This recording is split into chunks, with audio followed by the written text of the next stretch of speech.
Seguindo então com a nossa leitura do livro Painéis da Obsessão, de Valdo Franco e Manuel Filomeno de Miranda. Causas ocultas do infortúnio. Chegamos ao núcleo de socorros, conduzido por nossos irmãos, Dona Amenaide e o filho, a ela profundamente vinculado pela gestação, qual se desencarnação de ambos não houvesse sucedido. O benfeitor Heber recebeu-nos em um amplo edifício e conduziu-nos imediatamente ao centro cirúrgico, em tudo semelhante aos existentes na terra. Levada a uma mesa especial, a gestante adormecida, digo eu, explico, o espírito da gestante, porque ela faleceu no acidente, certo? Então vamos continuar. Levada a uma mesa especial, a gestante, o espírito da gestante adormecido, com sinais reflexos de dor, recebeu passes calmantes e então aquietou-se. Surpreso, vi adentrar-se na sala alguns trabalhadores vinculados à medicina, que procederam a uma cirurgia cesariana, nos mesmos moldes conforme sucede em qualquer hospital do mundo. Após o ato, observei que o ser pequenino repousava ao lado da mãezinha, que fora transferida para uma enfermaria especial, antes preparada para recebê-los. Depois de ligeiro choro, o filhinho adormeceu, ficando ambos entregues à nobre senhora, toda sorrisos, que doravante se encarregaria de auxiliá-los e assisti-lo. Ou seja, foi feito o parto no plano espiritual. Lembrando sempre que o perispírito é um corpo, ele é semimaterial, certo? Então, por isso que todo esse processo é necessário. Continuando. Tudo me era novidade. Até aquele momento não havia testemunhado um parto cirúrgico em qualquer entidade recém-desencarnada e nunca me ocorrera que tal acontecesse. Talvez pelo atavismo inconsciente de que o mundo espiritual é constituído de matéria rarefeita e os acontecimentos sucedem em pauta de mecanismo especial. Descuidara da observação de que não há saltos nos eventos que têm curso no plano físico, tanto quanto nas esferas que lhes são próximas, poderosamente sofrendo as influências psíquicas. O certo é que me encontrava jubiloso e perplexo. A tragédia provocada por Ernestina e seus asseclas, sob orientação de mentes mais hábeis e mais perversas, era-me lição de grave advertência, conclamando-me a acuradas meditações em torno do ensino evangélico sobre a vigilância e a oração, de tanta relevância e tão pouco considerado. Na trama dos destinos, estão presentes inúmeros fatores que trabalham os acontecimentos, propelindo o ser humano aos resultados da busca ou retardando-lhe o passo. De outro modo, encontram-se presentes interferências mentais e espirituais que estão a merecer estudos, exame cuidadoso por parte de todos nós, para uma colheita mais feliz de bênçãos e estabelecimento de critérios que colaborem na sua mecânica.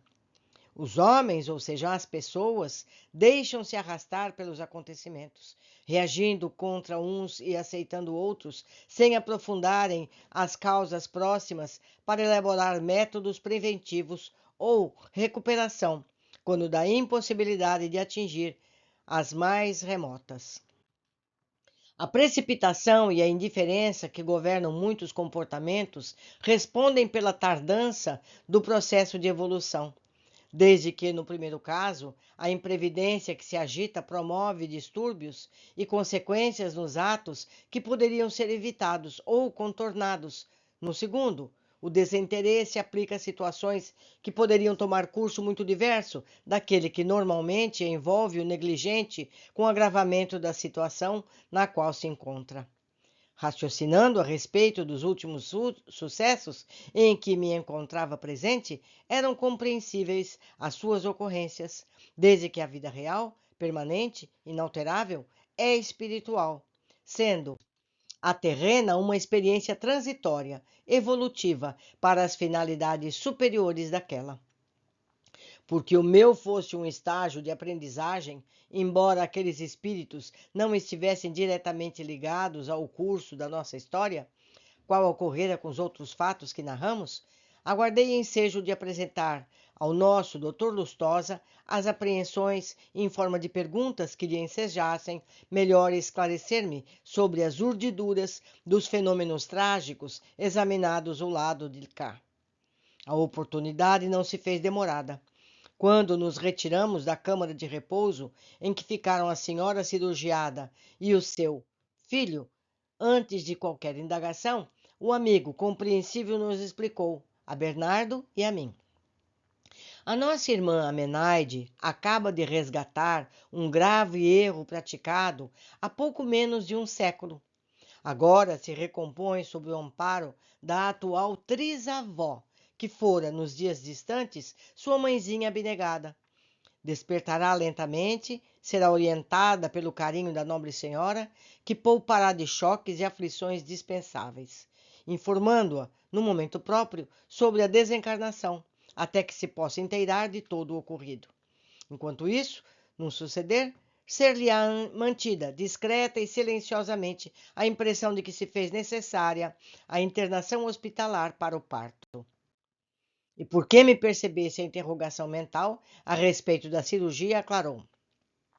Em muitos casos de gestantes acidentadas em avançados meses de gravidez, em que ocorre também a desencarnação do feto, é de hábito nosso, quando as circunstâncias assim nos permitem, proceder como se não houvesse sucedido nenhuma interrupção da vida física. Em primeiro lugar, porque o espírito tem mais ocorrências, quase sempre já se encontra absorvido pelo corpo que foi interpenetrando e modelando pelo perispírito no processo da reencarnação, merecendo ser deslindado por cirurgia muito especial, para poupar de choques profundos e aflições várias, o que não se daria se permanecesse atado aos despojos materiais, aguardando a consumpção deles. É muito penoso esse período para o ser reencarnante, que pelo processo da natural diminuição da forma e perda parcial da lucidez, é colhido por um acidente desse porte e não tem crédito para a libertação mais cuidadosa. Quando isso se dá, os envolvidos são, quase sempre, irmãos calcetas, invertebrados na sandice e inveterados na sandice e na impiedade que sofrem. A partir de então, demoradamente, as consequências das torpezas que os arrojam a esses lôbregos sítios de tormentos demorados. No caso em tela, o pequenino se desenvolverá como se a reencarnação se houvesse completado, crescendo normalmente, participando das atividades compatíveis com seus vários períodos de vida e institutos próprios que os amigos conhecem. Em segundo lugar, a cirurgia fez um grande bem à parturiente, que não sofrerá o choque da desvinculação com o filho, podendo recompor-se mental e emocionalmente, qual se estivesse numa maternidade terrestre, preservando a sensação do sentimento materno, com todos os requisitos de carinho e devotamento, até o momento próprio em que ambos se integrarão na realidade espiritual. Não cessemos de repetir que não existe violência, nem dádivas de exceção, nem privilégios nas ocorrências da vida, qual na todos nos encontramos situados. Anuímos de bom grado, Bernardo e eu, com a elucidação que respondia em boa lógica às indagações.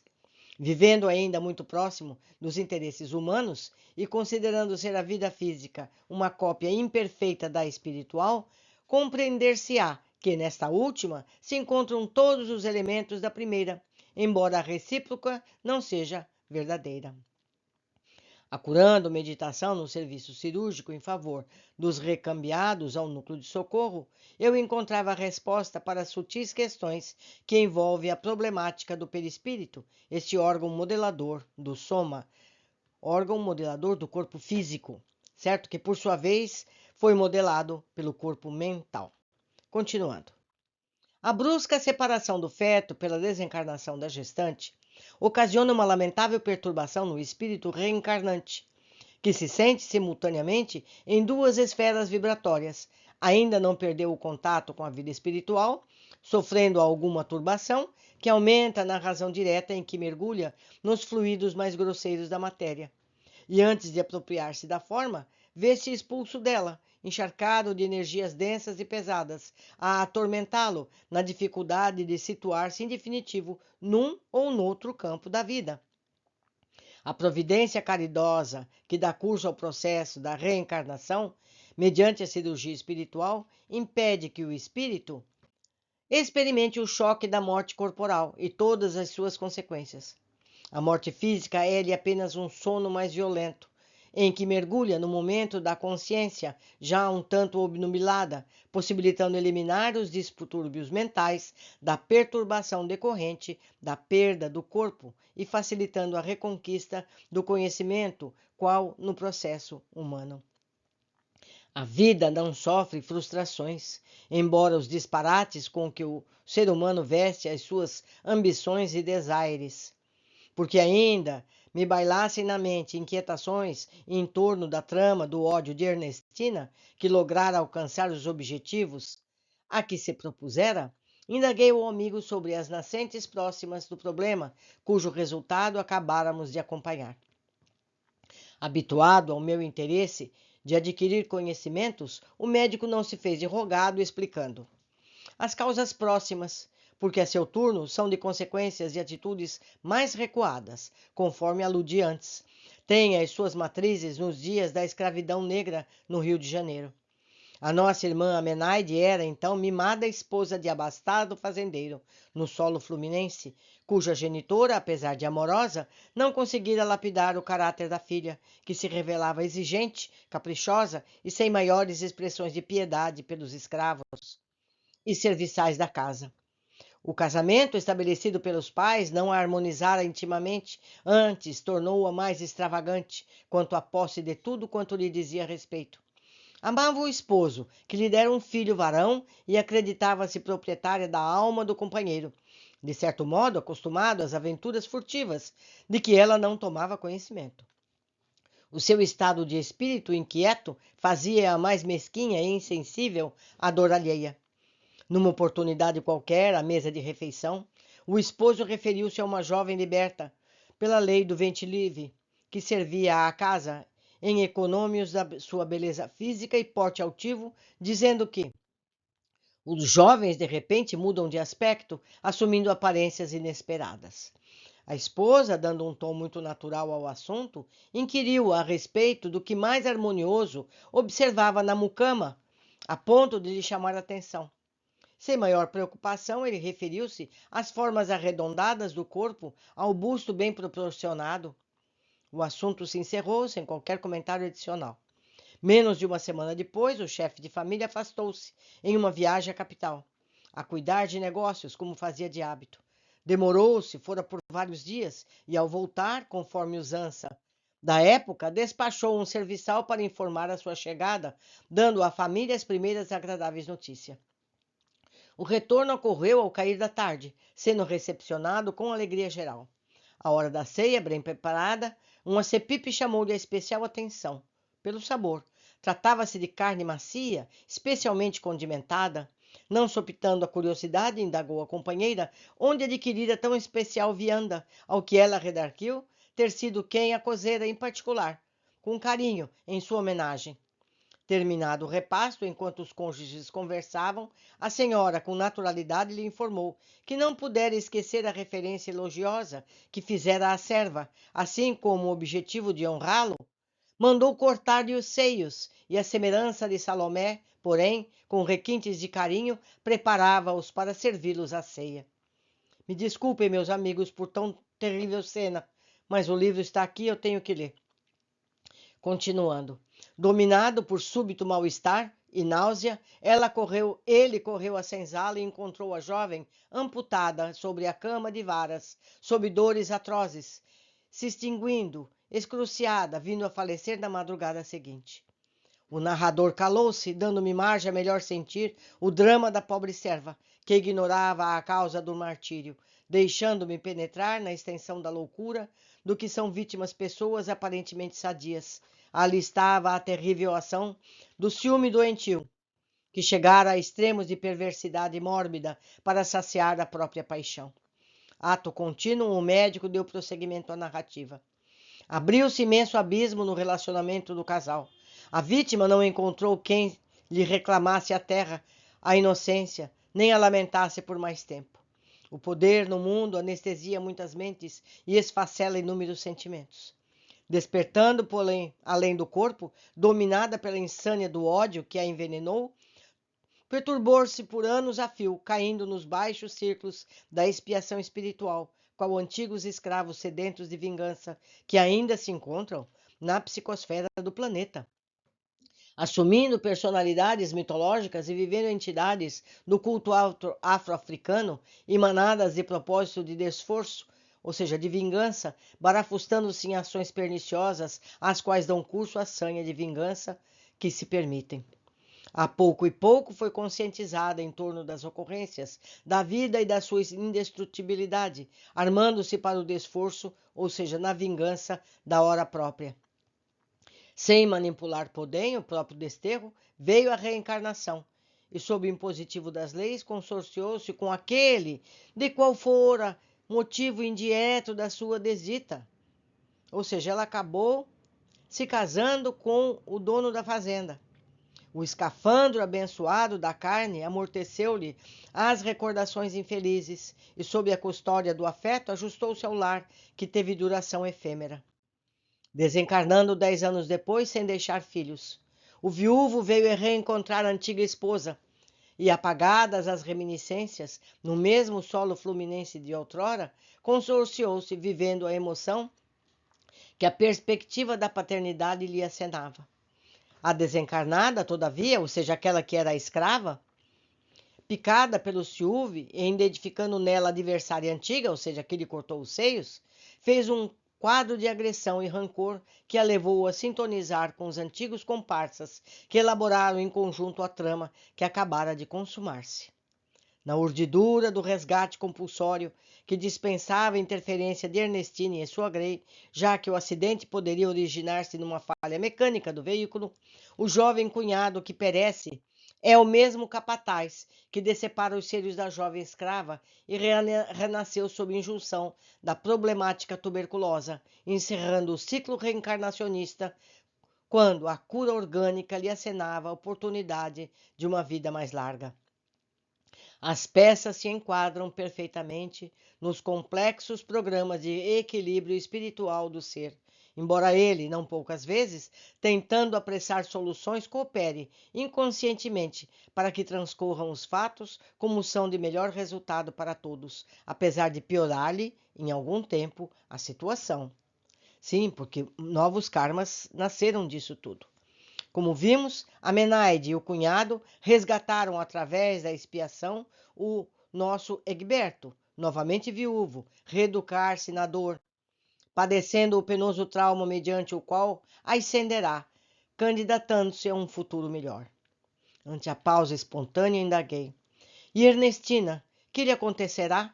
Outrossim, como um amigo se encontra inteirado desses fatos? Já os conhecia? O interlocutor desviou a vista, fixou-a num ponto distante, como a organizar informações sintéticas e, sem mais delongas, redarguiu.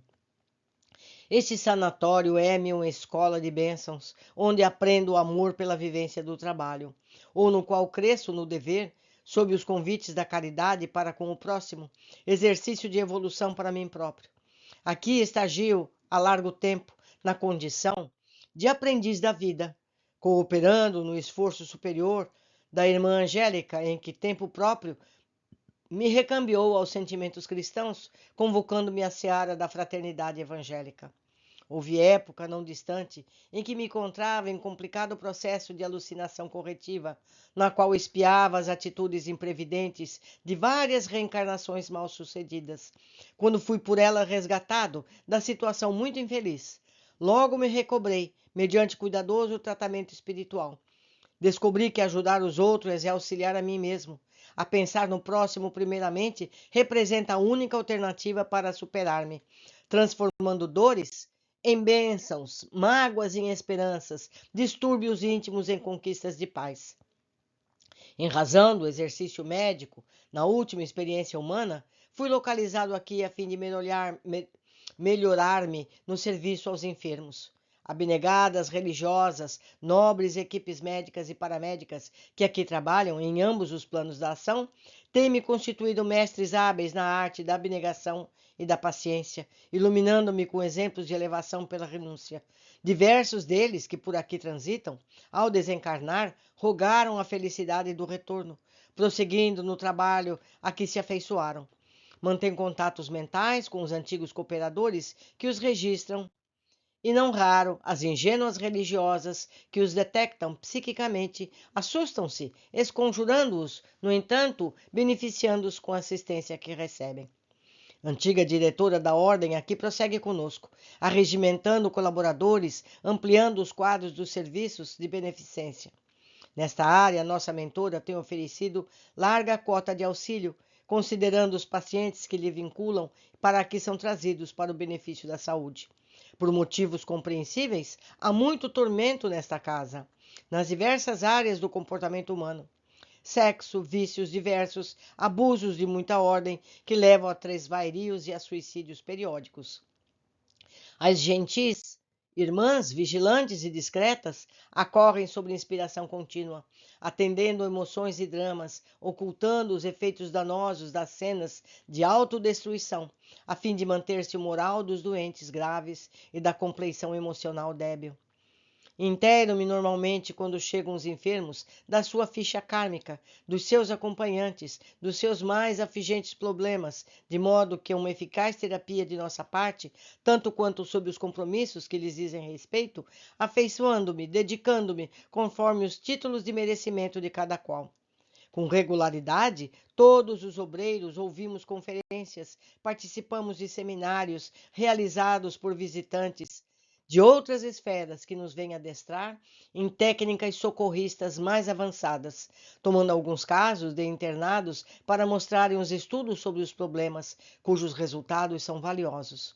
Desse modo, quando Jaime veio ao internamento, tive informações mais pormenorizadas sobre os fatores propiciatórios e desencadeadores da sua enfermidade, interessando-me pela sua problemática familiar.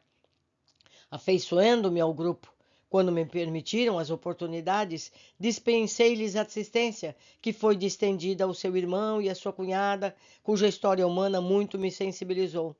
Neste interim, conheci Ernestina e passei a orar por ela, tentando, sem qualquer violência de minha parte, intuí-la ao bem, despertá-la. Conhecendo-lhe a planificação e o mórbido interesse de prejudicar a família que ficara na terra, nada mais pude fazer, senão acompanhar os acontecimentos para minimizar-lhes os efeitos conforme sucede nesse desfecho. Silenciando como a concatenar ideias, concluiu.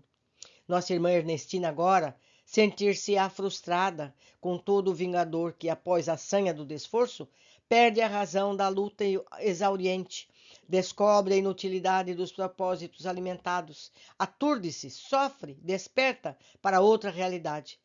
Cessada a razão central da sua pertinácia no tentame do mal, experimentará recrudescer dos remorsos, poderá ser recambiada a reencarnação, ou tombará nas mãos dos asseclas, igualmente revoltados ante o fracasso dos planos de vampirização e obsessão de nossa Menaide.